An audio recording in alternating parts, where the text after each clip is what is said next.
Assalamualaikum. Today I am going to start a topic that is antepartum hemorrhage. जरियानुद्दम कब्ल अज विलादत. तो इसकी definition समझ लीजिए आप. क्या होता है ये antepartum haemorrhage?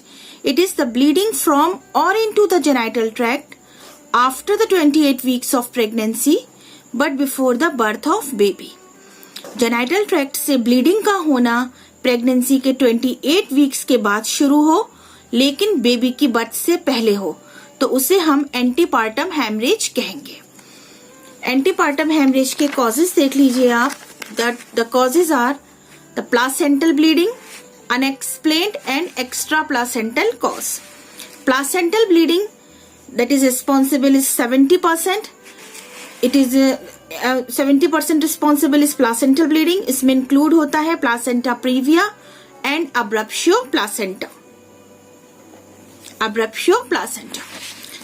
Another is unexplained or intermediate, excluding the placental bleeding and local lesions. And third number is extraplacental cause. Extraplacental cause that is responsible for 5%. और इसमें क्या क्या काउंट है देखिए. सर्वाइकल पॉलिप की वजह से भी ब्लीडिंग हो सकती है after 28 weeks of pregnancy. CA cervix अगर है जब भी हो सकती है bleeding. Varicose veins and local trauma. तो अब मैं आपको इसमें placenta previa next topic start करूंगी जो कि इंक्लूड होता है एंटीपार्टम हेमरेज में.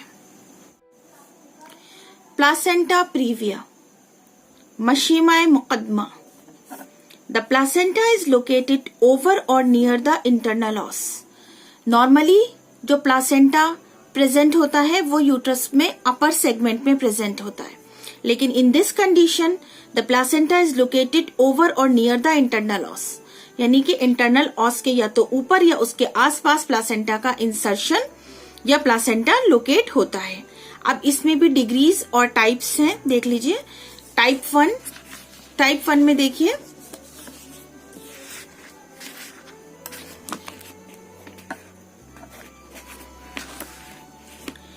टाइप 1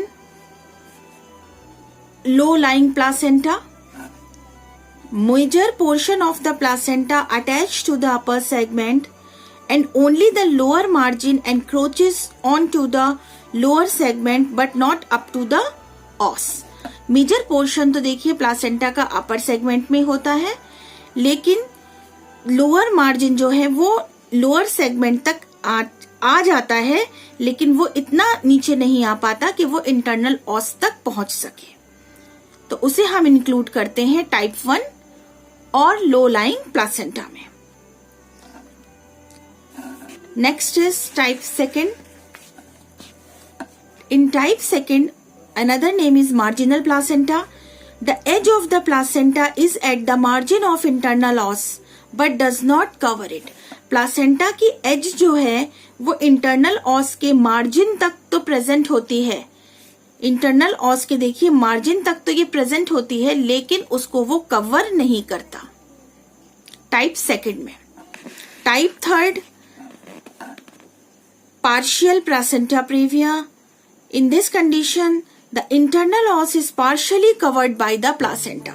इसमें इंटरनल ऑस जो है वो पार्शियली प्लासेंटा से कवर्ड होता है. देखिए पार्शियली कवर्ड होता है लेकिन पूरी तरह से कवर्ड नहीं होता.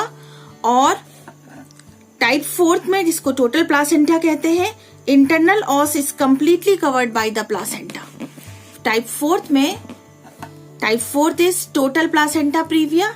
इन type 4 the internal ऑस is covered completely by the placenta even after it is fully dilated. Even अगर ये इंटरनल ऑस फुल्ली डायलेट भी हो जाए जब भी पूरी तरह से प्लासेंटा उसे कवर करे रहता है तो उसे हम टाइप 4 में इंक्लूड करते हैं. That is the total placenta previa. Risk factors. Increase age and increase parity. Past history. अगर किसी की पास्ट हिस्ट्री है कि उसको पहले भी ये कंडीशन हो चुकी है तो इस प्रेगनेंसी में प्रेजेंट प्रेगनेंसी में 12 टाइम्स ये पेशेंट मोर रिस्क फैक्टर है इसको ये कि इसको प्लासेंटा प्रीविया दोबारा से हो सकता है. Previous lower segment caesarean section. 4 times more risk than in patients without any scar. Multiple pregnancy, prematurity, smoking.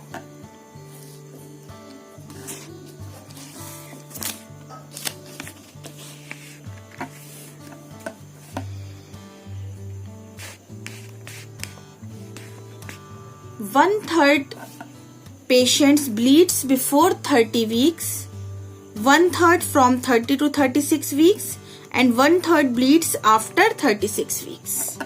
In case of placenta previa with previous one lower segment cesarean section, the incidence rate of placenta accreta is 25%. अगर किसी patient को पहली delivery जो है वो caesarean से हुई है तो उसको प्लासेंटा एक्रीटा का जो इंसिडेंस है वो 25% हो जाएगा. What is placenta accreta? Placenta accreta is morbidly adhered placenta. Placenta morbidly adhered हो जाता है मायोमेट्रियम तक जाकर.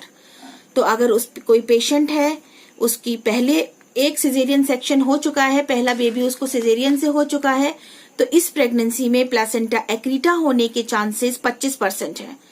अगर पहले उसको 4 डिलीवरी सिजेरियन सेक्शन से हो चुकी हैं तो उसको प्लासेंटा एक्रीटा होने के चांसेस 67% तक हो सकते हैं. तो अब मैं आज यहाँ तक करवा देती हूँ. नेक्स्ट टर्न आगे ये हम टॉपिक को कंटिन्यू करेंगे. That's all for today. Thank you.